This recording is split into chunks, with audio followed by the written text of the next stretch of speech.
A veces la vida se siente así, ¿no? Como si avanzáramos sin un mapa, sin un diseño claro. Bueno, hoy vamos a explorar una historia muy personal que trata justo de eso, de esa sensación de estar completamente sin rumbo y de repente encontrar un propósito donde menos se esperaba. Es un relato sobre cómo se puede descubrir un diseño para la vida, incluso cuando parece que no existe ninguno. Wow, crecí aprendiendo a sobrevivir, no a vivir. Esta frase es el centro de todo, ¿verdad? Plantea un conflicto muy profundo. Y es que hay una diferencia enorme. Sobrevivir es, pues, aguantar. Es reaccionar a lo que lanza la vida. Pero vivir es otra cosa. Es intencional, es disfrutar.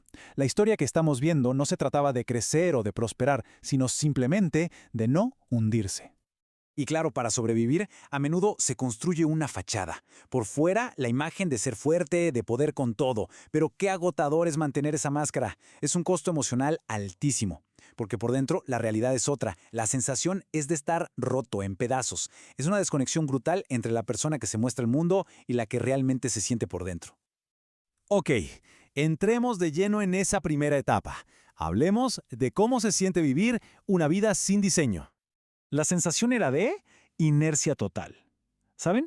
Como si la vida fuera una película donde todos los demás son los protagonistas y uno es solo un extra. Un personaje secundario que llega tarde a todas las escenas, que no entiende el guión y que tiene esa sensación constante de no encajar en ningún lado. Y en esos momentos de silencio, cuando todo el ruido se apaga, surgía esta pregunta. Una pregunta que cala hondo. No se trataba de si otras personas ven, no, era algo más, existencial. La duda de si en algún lugar, por encima de todos los miedos, la propia existencia importaba.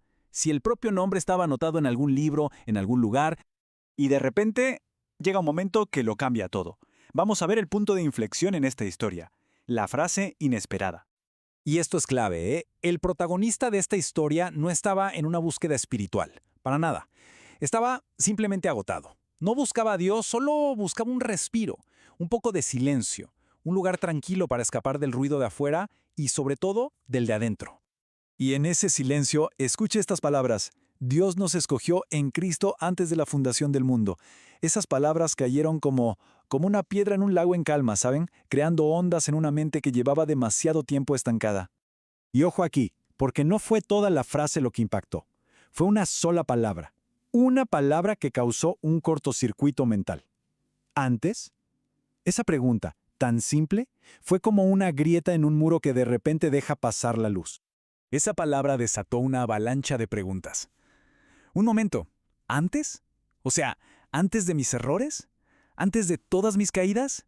¿Incluso antes de mis peores decisiones? Esto lo cambiaba todo. Ponía en jaque la idea de que somos la suma de nuestros fracasos. Y ahí llega la gran revelación. Si eso era verdad, si la elección fue antes, entonces la historia personal no empieza con el nacimiento, no empieza con las circunstancias ni con los errores. El punto de partida es otro, uno mucho más antiguo. La historia, de repente, comenzaba en el corazón de Dios. Con esta idea todo se reconfigura. Se abre la puerta a una nueva historia. Y si la primera frase redefinió el origen, esta redefine la identidad. Escuchen, predestinado para ser adoptados como hijos. La palabra clave aquí es hijos. Piensen en lo que significa. Es un concepto que choca directamente con esa autoimagen de ser un problema, una carga, un error. Y miren este contraste, es radical. La forma de verse a uno mismo pasa de soy un problema a soy un hijo, de soy una carga a fui pensado, de ser un error a ser deseado. Ojo, que esto no es un simple cambio de nombre, es una redefinición total de quién se es. Y todo esto aterriza en un concepto que a veces es difícil de entender, la gracia. Pero aquí se ve de una forma muy simple. Gracia es ser elegido. Y punto. No por lo que uno hizo bien y por lo que va a hacer bien en el futuro, sino simplemente por ser. Es un valor que ya se tiene, no algo que se tenga que ganar. Otro detalle que fue un clic mental, el tiempo verbal.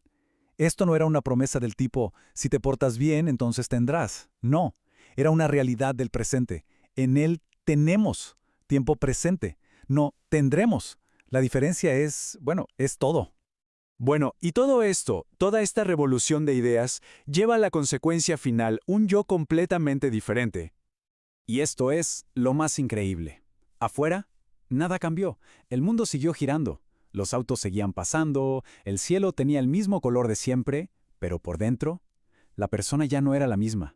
La revolución fue interna, silenciosa, pero total. Y aquí está el gran cambio de perspectiva. Quizá la vida no se trata de esa lucha agotadora por ser perfecto. Tal vez solo se trata de creer, de cambiar el foco del esfuerzo a la confianza. Y hay que ser claros en esto, ¿eh? Esta transformación no significó tener de pronto todas las respuestas. No era entenderlo todo a la perfección, no. Era mucho más simple. Era tener una nueva certeza, una sola idea a la cual aferrarse. Y esa certeza era esta. Antes de saber quién era Dios, él ya sabía quién yo podía ser en Cristo. Esa es la base de todo lo nuevo. La idea de que existe un potencial, un diseño para cada vida, que incluso precede a nuestro propio entendimiento de las cosas. Y así, esta historia de transformación no termina. Más bien, empieza. Porque la gran conclusión de todo esto no es un punto final, es el nacimiento de un deseo. Después de toda una vida de solo sobrevivir, por primera vez surge la curiosidad, el anhelo de conocer la fuente de este nuevo diseño de vida. Y ese es quizás el verdadero comienzo del viaje.